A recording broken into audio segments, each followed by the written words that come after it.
si en el sector privado la huelga, la ocupación es una manifestación de la huelga, este decreto lo que hace es prohibir la ocupación. En el buen sentido, la prohíbe y además dice, a diferencia en el sector privado, que no hay negociación si no se desocupa. En el sector privado se dice, hay que seguir negociando aunque esté ocupado. Entonces, son, digamos, emanadas de la misma administración, son dos gotas que son absolutamente distintas, es decir, son soluciones espejo contrarias. Una promueve en el sector privado la ocupación, la otra la prohíbe en el sector público. Una dice que hay que seguir negociando hasta el cansancio, tan cansancio que no ha habido ninguna orden de desocupación en el sector privado, y en el sector público está prohibido negociar, porque si no se acata la orden de desocupación, no se negocia. Y uno se pregunta, ¿por qué frente a un mismo fenómeno, la misma administración toma una solución para un lado y una solución distinta para el otro? El decreto trata ahí, en forma un poco cantinflesca, de justificar que el bien jurídico tutelado en el caso de la función del sector público es un bien jurídico tutelado distinto al de la actividad privada, y dice que en el de la función pública, bueno, está en realidad el ejercicio, es decir, las potestades del Estado de cumplir con sus funciones, y ahí también menciona la salud, la seguridad, es decir, que cualquier ocupación en el sector público es alarma pública, en el sector privado parecería que no. Pero los últimos 10 minutos para cumplir estrictamente con esto, me quiero concentrar más en la capacidad de propuesta. Primer cosa que también es sorprendente. Los dos decretos de ocupación, donde se asimila la ocupación a la huelga, ignoran que en el Uruguay hay una ley que regula la huelga. Si lo sabrá la intendente Olivera, que es esa ley la que hoy está aplicando. Acá hay como una especie de efecto vergonzante, que la comunidad tiene vergüenza de aplicar y de ejercer, es decir, de regular la huelga por la ley que está plenamente vigente. Y es una ley, a mi juicio, muy equilibrada, muy ponderada. Les hago una breve anécdota. Esta ley es del año 68. Esta ley, en el año 68, pleno periodo de gobierno de Pacheco Areco, la conflictividad estaba como en estos días. Entonces el presidente de la República le pide al entonces ministro del Interior, un conocido abogado mundialmente como era Eduardo Jiménez de Arechaga, que le pida a algún colega que le redacte una ley de huelga. El doctor Jiménez de Arechaga recorre todo el espinel de los laboralistas que conocidos en el año 68 en el Uruguay, y ninguno se anima a redactarle 4 artículos que reglamenten la huelga. ¿Qué es lo que hace el doctor Jiménez de Arechaga? Le pide, tiene que ir a un abogado conocidísimo que acaba de fallecer y que se le han hecho todos los homenajes, pero no se le ha reconocido el mejor homenaje, que es haber hecho esta ley de huelga. Mozart Víctor Russomano, que es un laboralista nacido en Pelotas y riograndense, pero muy conocido, porque Jiménez de Arechaga, a su vez la mujer de Russomano, era internacionalista como Jiménez de Arechaga, y él sabía que Russomano era un conocido y era juez del Tribunal de Apelaciones de Trabajo en Río Grande, y fue Russomano quien hizo esta ley, esta conocida ley de huelga, que es una conocida ley de huelga que es perfectamente equilibrada. Tan equilibrada es que no fija ninguna formalidades para declarar la huelga. En la mayoría de los países, para declarar una huelga lícita, legal, es como recorrer un viacrucis. porque hay que cumplir con tantas formalidades que siempre la huelga es ilegal en todos los países del mundo, pero las huelgas, ustedes igual saben, se hacen igual. Este sabio Gaullo lo que dijo es, para que la huelga sea lícita, y dice la huelga y el lockout, quiere decir que está pensando, bueno, hoy pensar en un lockout en el Uruguay es medio complicado, pero la huelga y el lockout, a lo único que lo sujeta es a un preaviso de 7 días. Y la verdad que ese preaviso de 7 días está incorporado a las costumbres de los operadores del mundo del trabajo. Porque ¿qué es ese preaviso de 7 días? Es cuando todos concurrimos al Ministerio de Trabajo a conciliar antes de tomar las medidas, Esto hay que, hay que unirlo con las cláusulas que en los propios convenios colectivos o en los consejos de salarios se establece, que son estas cláusulas de enfriamiento, es decir, no se tomarán medidas si antes agotar, bueno, en la empresa, en el ministerio, en el consejo de salarios. Quiere decir que el preaviso que establece la ley ya está incorporado a nuestras costumbres de trabajo. Entonces, quiere decir que el defecto que tiene esta ley, y es cierto, es que Russomano solamente dijo no cumplir con los 7 días de preaviso significa que la huelga o el lockout es ilícito, pero no establece la consecuencia de esa ilicitud. El único antecedente que tenemos es un caso en que intervino la Suprema Corte de Justicia, donde habían sido despedidos trabajadores como consecuencia de una huelga, y los trabajadores reclamaron, además del despido común, reclamaron el despido abusivo. Ese es un caso típico de que cuando uno ejerce, es decir, uno es despedido cuando ejerce un derecho, es el típico caso de abusividad. Y la Corte, ¿qué dijo en este caso? Dijo, no corresponde el despido abusivo porque no se había cumplido con el preaviso de los 7 días. En ese caso habían ido derecho a la huelga sin haber aplicado el preaviso. Entonces yo digo, en términos de construir, vamos a darle efecto, vamos a darle consecuencias jurídicas el incumplimiento del preaviso, porque el preaviso ya lo tenemos incorporado y tenemos todas las etapas y todos los convenios colectivos establecen estas cláusulas de enfriamiento. ¿Cuál tiene que ser el incumplimiento?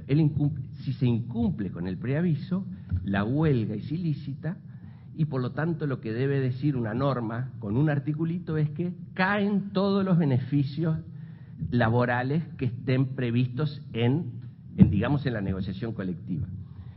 Y deben caer automáticamente.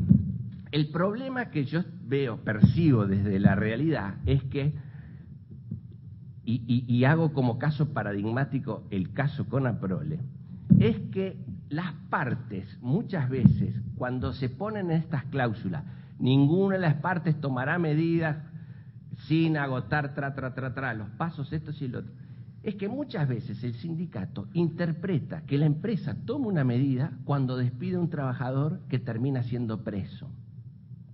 Entonces el sindicato dice, no, yo no cumplo la cláusula de enfriamiento porque el que rompiste el status quo fuiste vos, cuando el empleador lo que hizo es simplemente administrar, porque eso es lo que hizo. Yo estoy esperando que el sindicato Conaprole salga primero a sus afiliados, después al director y después a la opinión pública a pedir disculpas por lo que hicieron, porque parece que a partir del conflicto de Conaprole, si no hay delito, no hay falta laboral. Y eso, lamentablemente, uno lo percibe que se expande, cuando una cosa es la falta penal y otra cosa es la falta laboral. Pero lo que digo yo es, con un articulito simple que diga la consecuencia del incumplimiento de no hacer el preaviso en 7 días, ya se solucionaría, porque la ley está. La ley tanto está que, además, en la zona más complicada de regular la huelga, que es en los servicios esenciales, es una buena ley.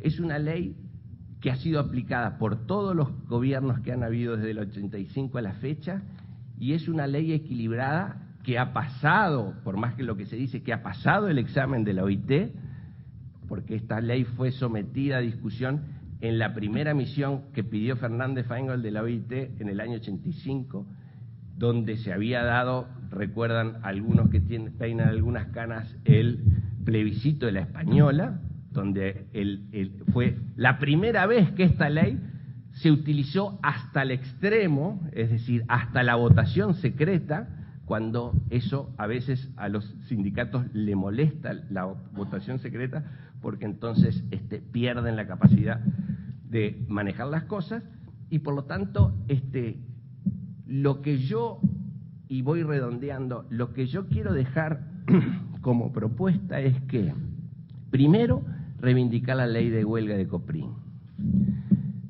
Segundo, que esta ley de huelga, a lo único que hay que agregarle es a la consecuencia del incumplimiento del preaviso.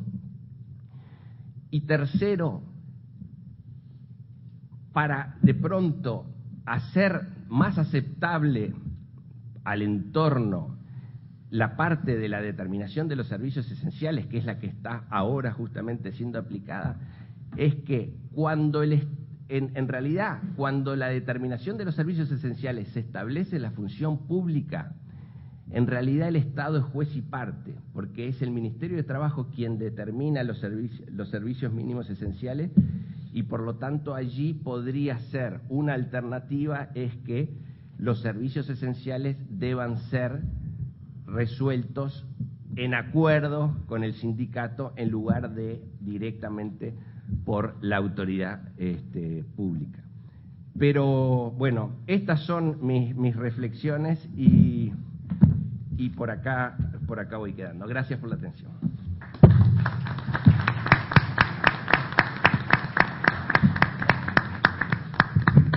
Bueno, muy bien, le agradecemos al doctor Eduardo Ameglio, sobre todo esa visión propositiva de estos temas, que creo que contribuyen a pensar, a reflexionar a todos nosotros. Y ahora sí le voy a dar la palabra al doctor Nelson Larrañaga, que también es un profesional que siempre nos acompaña. Yo quiero agradecerle hoy una vez más que esté con nosotros aquí presente, y es un profesional que tiene algunos trabajos doctrinarios y de recopilación con el tema de las ocupaciones, así que le vamos a pedir que nos dé su reflexión sobre el tema de este nuevo decreto. Bueno, muchas gracias, buenos días. En primer lugar quiero agradecer a la Cámara de Comercio esta gentil invitación y para compartir este panel con mis colegas y darnos la oportunidad de reflexionar sobre estos temas que, como decía Eduardo, creo que el decreto de desocupación de lugares públicos es un motivo para estar reunidos, pero creo que hay que mirar un poco más el paisaje, ¿no? Es decir, de lo que está ocurriendo en la realidad y cuál puede ser el aporte que podemos hacer desde el punto de vista académico a quienes tienen que tomar decisiones políticas. La verdad que quisiéramos hablar de temas más alegres, no tan áridos como estos de las ocupaciones y desocupaciones. Es decir, ayer teníamos la buena noticia de que estamos a un tris de recuperar el grado inversor. Eso es una muy buena noticia que resulta opacada por este ambiente de conflictividad. Pero creo que, como dicen algunos autores, cuando estamos frente a estas situaciones en las cuales se han cometido errores, tendremos que saber aprovechar la oportunidad para ganar esos errores y modificar conductas, de manera de enderezar el rumbo, ¿no? Porque hoy está muy disperso y no hay un camino a seguir, y yo creo que es la oportunidad para enderezar el camino y ajustar conductas a derecho. Para algo está el derecho, es decir, el derecho está para aplicarlo, para que podamos vivir en sociedad, en convivencia y no en este tironeo de conflictos donde se le pasa por arriba a los derechos, no hay un respeto por el derecho del otro y donde se privilegian intereses corporativos, particulares, y no le importa cómo eso afecta el derecho del otro. Entonces, este nuevo decreto de 2 de diciembre, que hoy nos convoca, entonces organiza un procedimiento de desocupación por la policía en caso que una dependencia pública sea ocupada por sus trabajadores. A modo de titulares, 2 titulares nada más y después vamos al desarrollo. Decíamos días pasados que este es un primer paso del gobierno para empezar a poner límites a las vías de hecho, como las ocupaciones que a nuestro entender son totalmente ilegítimas y que de ninguna manera están comprendidas dentro del derecho constitucional de la huelga. Es decir, este decreto yo creo que si uno lo lee en el artículo 4, parte de esa tesis equivocada de que la ocupación es una modalidad del derecho de huelga y evidentemente al gobierno le cuesta decir que no está dentro del derecho de huelga y bajo esa lógica dice, bueno, la ocupación está, entiendo que es una modalidad del derecho de huelga, pero hay un lugar público que está afectado, organiza un procedimiento de desocupación. El segundo paso rápido que debería animarse a dar el gobierno es disponer un procedimiento de desocupación de los lugares de trabajo en el sector privado. Pero nosotros entendemos, y después en el cuerpo de la exposición lo vamos a decir, que el gobierno tiene facultades legales para proceder el desalojo de locales de trabajo privados por la policía. Lo tiene. El tema es que tiene que animarse a utilizar las facultades legales. No es un tema de voluntarismo, es un tema de derecho. El derecho existe y hay que aplicarlo. En esta exposición nosotros nos vamos a focalizar en el estado de situación a abril del 2010. Repasando un poco lo que habíamos hecho este año, el 15 de abril del 2010 estuvimos acá exponiendo sobre el dictamen de la UIT. Dictamen del Comité de Libertad Sindical, avalado por el Consejo de Administración y la Cámara de Comercio, en esa función de liderazgo en estos temas, nos convoca a especialistas y decir, bueno, ¿qué opinan de ese dictamen del Comité de Libertad Sindical? Por eso nos ponemos ahí abril de 2010. ¿Qué pasó después de abril del 2010 hasta nuestros días? Y después hacer un repaso de cuáles son las reglas aplicables, cuál es el derecho. Es decir, primero, como hacemos los abogados, investigamos los hechos y después vemos cuál es el derecho. Y si la realidad, confrontarla con el derecho, si el derecho se aplica o no se aplica. Pero para eso hay que conocer el derecho, qué es lo que dice. Después un análisis de este decreto de 2 de diciembre, sus diferencias con el decreto del año 2006, a que hacía referencia Eduardo, y qué corresponde hacer ahora, ¿no? Es decir, bueno, tenemos esta realidad, ¿cómo podemos modificar esta realidad? El estado de situación a abril del 2010. Ustedes saben que a fines de marzo del 2010 se produjo un dictamen del Comité de Libertad Sindical, avalado por el Consejo de Administración, comunicado al gobierno. Entre otros puntos, decíamos en esa exposición que hacíamos en abril del 2010 que había un avance del Comité de Libertad Sindical en el sentido de que separa el ejercicio del derecho de huelga y la ocupación del lugar de trabajo. Decimos que es un avance del Comité de Libertad Sindical porque en anteriores dictámenes, entiendo de manera equivocada, decía que son legítimas las medidas atípicas de huelga, entre ellas la ocupación mientras sea pacífica. Ahí comprendía la ocupación dentro de la huelga. Pero en este dictamen, y por eso lo resaltábamos, ahí dice derecho de huelga por un lado, ocupación por el otro, como una medida fáctica, como una medida de hecho. Y la OIT pedía al gobierno que garantizara el respeto de la libertad